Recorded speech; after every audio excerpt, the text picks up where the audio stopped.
So welcome to the show, guys. We're celebrating Male CNA Day, which is March 21st on Monday. So it's a pleasure to have you guys on the show with us today. Won't you guys introduce yourself and tell us how long you've been a CNA? I'm Philip Iniesta. I've been a CNA since 2009. All right, that's 6 years. 6 years. All right. Well, my name is Francis Togar, and I've been a CNA since 2006. 2006. So what we got, about 15 years here between the both of you guys? It's all right. That's cool, that's cool. So, we want to ask you guys a few questions, just knowing we're trying to get the perspective from a male's point of view working in long-term care, okay? So, Philip, let's start with you. Tell us, what is it like being in a profession that's dominated by females?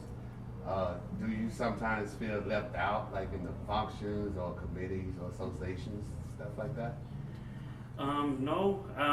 The women I work with, they've done a good job in helping me learn the neighbors I work with, and it's a rewarding career to be able to help these people. Mm-hmm. Make how do I say? Say it like you please. It's a real rewarding career to be able to help these people achieve goals and to make a difference in somebody's life. Mm-hmm. That's awesome. Love it. Mm-hmm. So, tell us that very moment when you knew in your heart that taking care of people was something that you wanted to do. We're gonna start with you, Francis. Meanwhile, okay, that moment started, I had a little personal experience from that because all the females in my family are all nurses. Oh, wow. Wow. Sound like my family. Really? Are all nurses. Even I have my favorite cousin. She just graduated from nursing school back in Minnesota. So my mom is DON back in Minnesota. Oh, that's Wow. cool. That's cool. So, but the reason, how exactly how I knew how I want to become a CNA and actually give it a shot at it because I have a little bit. It's a sweeter bad experience when my grandmother, she was put in a hospital here, and she wasn't ready to. They wasn't ready to take care of it. So most of the time, I used to be in there in my mouth, just learning how to do it. But me, I'm actually African, so my family, normally it's not used to us putting our family, our grandmother and stuff, and to the nursing home. So we took her out of there, we brought her home, and we took care of her until she passed. So that's a sweet bit of it. Been a movie for us. So how come hey man, I might follow my sister. Hey, why not? Why not? And my first job was working underneath my mom, which it was good. I liked it, and then I don't know, I didn't. Yeah, I can't see that going. I can't see that going. I know how you feel. I love it. Yeah, that's awesome, Francis. It is. It really is. I've worked under my mom for she's a nurse, been a nurse for like 40 years. Wow. And I know how it's kind of, I'll be like, oh, mom, this and that, but you gotta kind of, but that's good that, now when you come into like a setting like this and working as a CNA, you get to treat people how you treat your own family members. So that's awesome. That's true. That's true. Now, what about you, Philip? Tell us what's the very moment when you knew in your heart that taking care of people was something that you wanted to do? My mother, I started off working with developmentally disabled adults, and I watched my mom do it. My mom used to work at a care home, and she would bring her clients home sometimes, and I got to interact with them, and some of them were higher functioning than others, and I just developed a passion for wanting to help people through my mom. That I saw her doing it, and so with that being said, I started working under my mom, like, Yeah. you know, and then I had to kind of they separated us, and, you know, I just kept going with it and working and, you know, making a difference and trying to anyway. I also followed my sister and my niece who just graduated from, you know, Carrington College, and they're respiratory therapists. Oh, that's okay. good. So, you know, Congratulations, sir. yeah, so I mean, that has pushed me back into it even more, you know, more so wanting to, not only that, but further my education, so. That's awesome. That's awesome. That's awesome. Because there's still a lack of males in all fields of healthcare, by the way, you know? So, you know, we want to get in where we fit in, Yeah. you know? Try to anyway. Yeah, And yeah. then, like the both of you, like it's probably easier, you know, to deal with the females, you know, Yeah. working with the females because you know, you came from, you know, your moms and your siblings, you know, having a nursing background. So, Yes. you know, that's awesome, wonderful. And I know, you know, as a male, I know sometimes it's difficult to work with other males because we all feeling ourselves, you know. We're all men, you know what I'm saying? It's our way.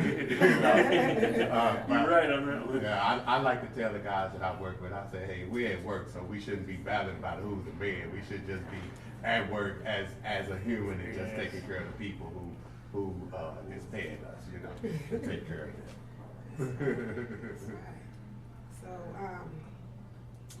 Francis, do you feel like you have influence with your coworkers, and in what way? Yes, I feel like that. Well, because of my experience I have in working in the field, I did private training before, and all of that. So, and that way, I always come in with information. One of the people that I know that teach people, even I tell everybody that even a beginner can show you something you don't know.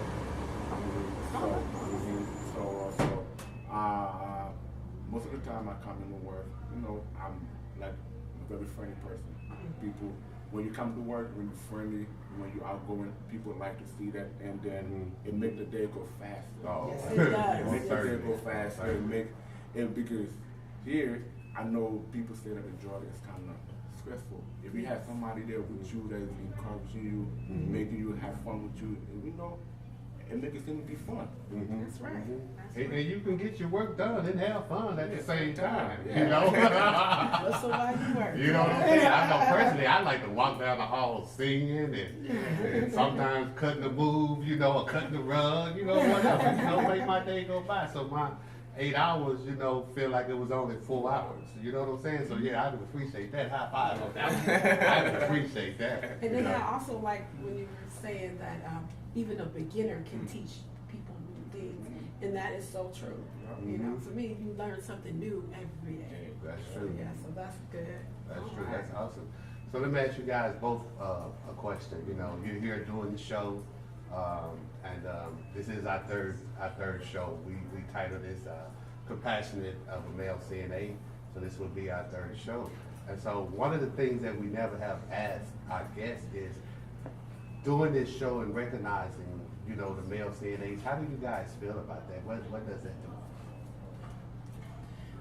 That makes me feel good because, you know, like you said, we work in a predominantly female profession, and you know, we still recognized. You know what I mean? Even though we work in that, we still recognize, and you're giving us that recognition. So, you know, and I have fun doing it. And they say, like you said earlier, you know, if you're having fun doing what you do, you never work a day in your life. So, I like that. So I really feel that. Yeah, well, I like the way that he actually answered that question. Me personally, I don't work for me to get rewarded for it, but when I do get rewarded for it, it feels special. It feels that special because then that means somebody is actually looking at what you do and That's actually right. what you're doing. So me, when I work, I don't care how much I'm getting paid. And sometimes, I tell myself every day, when I get it, my parents don't tell me, oh, well, you do this and do that. if you don't like what you're doing, that money, it don't matter how much you See? get paid. It don't matter how much you get paid. See? One day, eventually one day, you will get tired and just leave that job. That's Uh-huh. right. So, See? so why not enjoy what you're doing and make it work for you? Right, That's right. right, Yeah, right, sure. right. And that's exactly how I see it. You know, it's like it's a profession that you chose. Or rather, Lori Porter did an episode like, is this a profession you chose or do you do it because you have to? Yeah. You know, and I love that episode. If y'all never seen it, y'all should see it. It's great. But yeah, I choose to do this profession. I've been doing it for blah blah blah blah. You know what I mean? but I love what I do. You know what I'm saying? I done stepped out at other things, you know, but I always came back home. You know, because this is what I love to do. You know.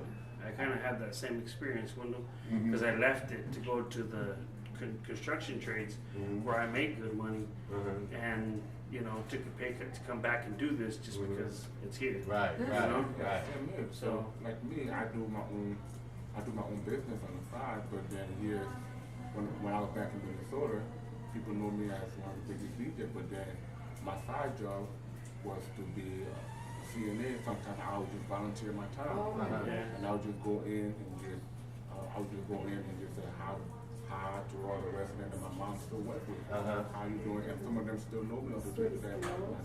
basis. Uh-huh. They still call my mother, hey, how your son doing? Oh, he's doing good. And all like that, because you feel, once you meet the family member and the family member and you and them are getting along together, Uh-huh. it makes your job easy when the family member come up to you and say, hey, you still got that, you that's fine. Right, right, right.